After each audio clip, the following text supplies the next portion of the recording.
સુરતના પાંડેસરા વિસ્તારમાં 3 વર્ષની બાળકી રમતા રમતા ગુમ થઈ ગઈ હોવાની ઘટનાથી પોલીસ દોડતી થઈ ગઈ હતી। પોલીસે 100 જવાનની ટીમ બનાવી બાળકીની શોધખોળ હાથ ધરી હતી। બાળકી થોડી દૂરથી પોલીસને શોધી કાઢી આપતા માતા પિતાએ પોલીસનો આભાર માન્યો હતો।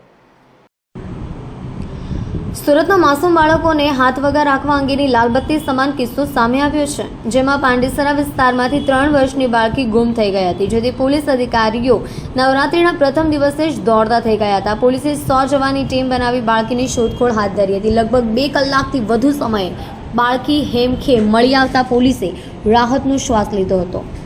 માતા પિતાએ પોલીસનો આભાર માન્યો હતો। આ અંગે વાતચીત કરતા પોલીસ અધિકારીએ કહ્યું, 10:30 વાગે બાળકી ગુમ થઈ ગઈ। ઘરમાં લાઇટ જતી રહી હતી। 5 વર્ષના બાળક અને બાળકીને ફોન આપીને માતા દુકાને ગઈ। આ પરિવાર પહેલા માળે રહે છે। બાળકોએ માત્ર અંડરવેર પહેર્યા હતા। બાળકોને પહેલી 2 કલાક સુધી પરિવાર અને આસપાસના લોકોએ શોધ્યા। બાદમાં પોલીસને જાણ થતાં 100 લોકોની ટીમ બનાવાઈ। સમગ્ર પાંડેસરાના સીસીટીવી જોયા, સોશિયલ મીડિયા ગ્રુપમાં ફોટો શેર કર્યા, ઓટોમાં માઇકથી અનાઉન્સમેન્ટ કરવામાં આવ્યું। ત્યારે દુકાનદારે અનાઉન્સમેન્ટ જોઈને બાળકીને જોઈ પોતાની દુકાને બેસાડી। બાદમાં પોલીસને જાણ કરી।